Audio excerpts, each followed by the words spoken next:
Bienvenue dans cette nouvelle vidéo.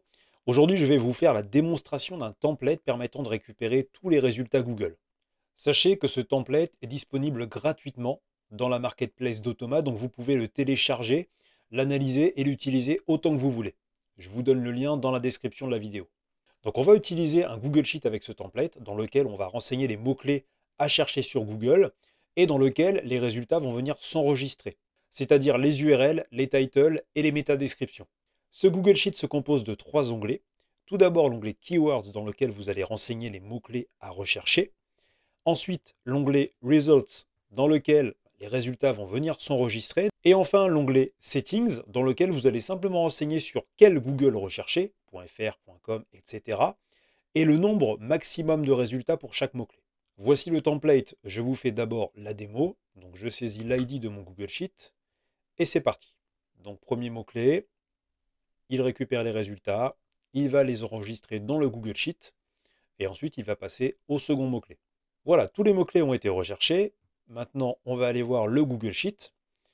Alors vous allez peut-être remarquer que pour chaque mot-clé, la valeur qui était à No pour indiquer à Automa que le mot-clé n'a pas été encore traité est passée à Yes. Donc à chaque fois que les résultats ont été récupérés sur Google, Automa bascule automatiquement cette valeur No à Yes, ce qui permet, dans le cas d'une relance du Google Sheet, de ne traiter que les mots-clés dont la valeur Done est à No.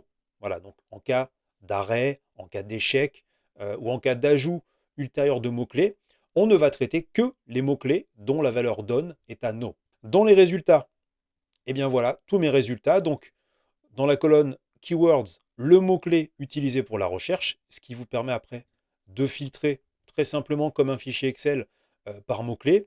Et donc, pour chaque résultat de la SERP, le title, la métadescription et l'URL. Donc, vous voyez, en quelques secondes, j'ai récupéré effectivement mon top 10 pour les deux mots-clés recherchés. Comment fonctionne ce template? Alors, il n'y a pas énormément d'étapes, donc il n'est pas hyper complexe. Donc tout d'abord, on va aller récupérer les réglages renseignés dans l'onglet Settings du Google Sheet. Donc pour cela, on va chercher dans l'onglet Settings la colonne B. Donc c'est-à-dire que dans l'onglet Settings ici, on récupère ces valeurs-là. Donc on va récupérer la version de Google et le nombre de résultats que l'on veut récupérer. Automatiquement, ça va récupérer toutes les lignes. Ces valeurs, moi, pour des raisons de praticité, je vais les enregistrer dans des variables. Donc là, je crée une variable que j'appelle Google. Je lui affecte la valeur trouvée ici, donc fr. Même chose avec le nombre maximum de résultats. Donc je récupère la valeur ici.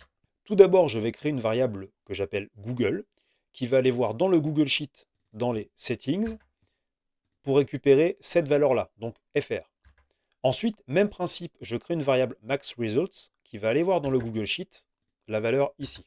Et enfin, je crée une variable que j'appelle Done qui va me permettre de gérer la valeur No ou Yes ici.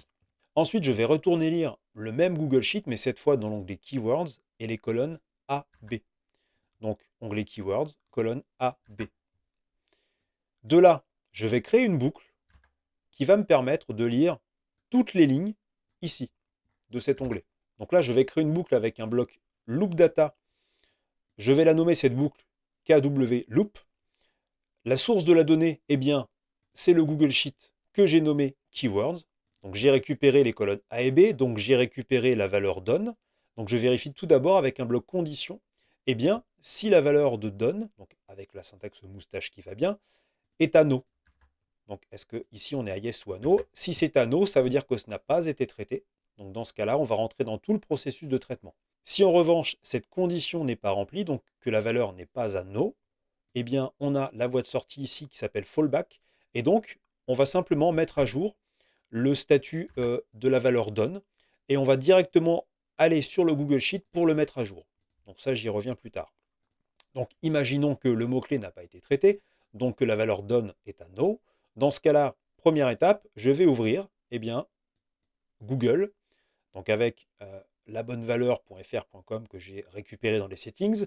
Et dans l'URL, je saisis directement le mot-clé. Donc là, je vais créer une autre boucle cette fois, pas avec un bloc loop data, mais avec un bloc loop elements qui permet spécifiquement de créer des boucles à partir d'éléments dans le code HTML. Parce que là, l'idée, c'est de récupérer chaque résultat. donc de les parcourir un à un, donc de créer une boucle sur chacun d'entre eux. Donc pour ce faire, moi j'avais trouvé la bonne classe CSS qui correspondait à chaque résultat. Donc voilà, donc j'avais déterminé que c'était cette classe-là qui permettait de cibler chaque résultat. Et là, grâce au sélecteur d'éléments d'Automa qu'on active du côté front office, on va dire, donc là on peut chercher pour récupérer les bonnes valeurs, ou on peut tester des valeurs pour vérifier ce que cela encadre. Donc là, on est d'accord, ça encadre bien chaque résultat, ce qui veut dire que je peux me permettre de créer une boucle, effectivement, sur ces éléments, et ça va les parcourir un par un. Je détermine le nombre maximum de résultats en fonction de la valeur que j'ai récupérée du Google Sheet, et à partir de là, c'est parti, je vais aller scraper chaque résultat. Tout d'abord, je vérifie s'il y a bien un titre qui existe.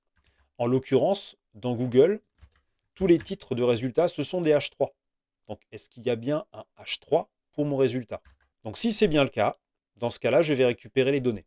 Donc, si mon titre, mon H3 existe, je vais entamer ce processus. Donc, tout d'abord, je vais aller alimenter le tableau Automa que j'ai créé au préalable.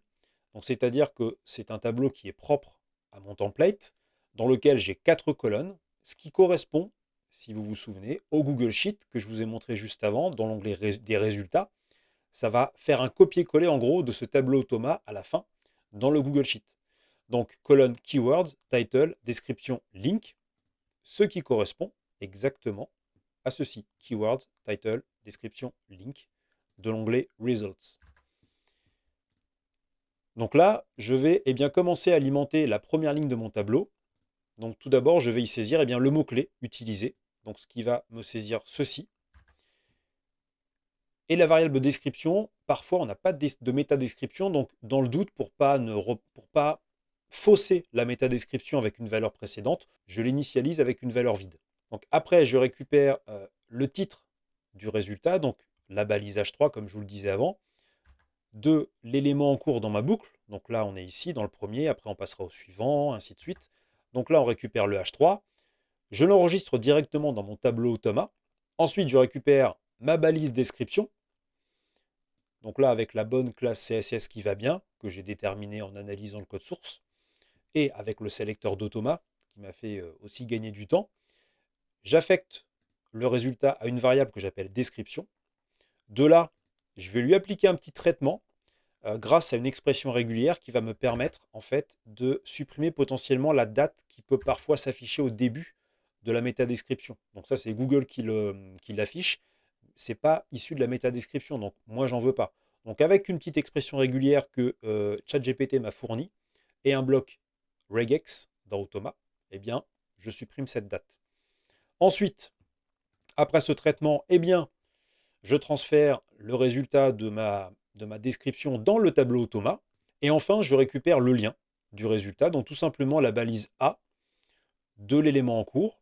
Je récupère dans l'attribut href sa valeur, donc c'est l'URL du lien. Et j'ajoute directement ce lien dans mon tableau Automa, dans la colonne link. Donc là, on a rempli la première ligne du tableau Automa. Donc c'est-à-dire qu'on vient de faire quoi? On vient de faire ça. On vient d'alimenter ces 4 colonnes-là. Ensuite, j'arrive sur un bloc qui va marquer la fin de ma boucle. Donc ça veut dire, voilà, le traitement de ma boucle est terminé. Donc ce qui veut dire qu'automatiquement, Automa, il va savoir que je vais repiquer au début de ma boucle qui est là. Donc ça veut dire quoi? Ça veut dire que dans la SERP, il va passer au résultat suivant. Il va refaire tous les mêmes traitements. Une fois que ces traitements sont terminés, je vais mettre à jour mon Google Sheet. Donc j'ai de nouveau un bloc Google Sheet, cette fois en mode Update, mise à jour. Et je vais mettre à jour l'onglet Results, les colonnes A à D. Donc A à D dans l'onglet Results. Et je me base sur mon tableau Automa. Donc je reprends ce qui a été saisi ici. Donc si je regarde dans les logs, on peut vérifier ce qui avait été enregistré. Donc là, vous voyez, dans le tableau Automa, en gros, ça va prendre tout ça, ça va faire un copier et ça va faire un coller à partir d'ici. Donc ça reprend toutes les valeurs.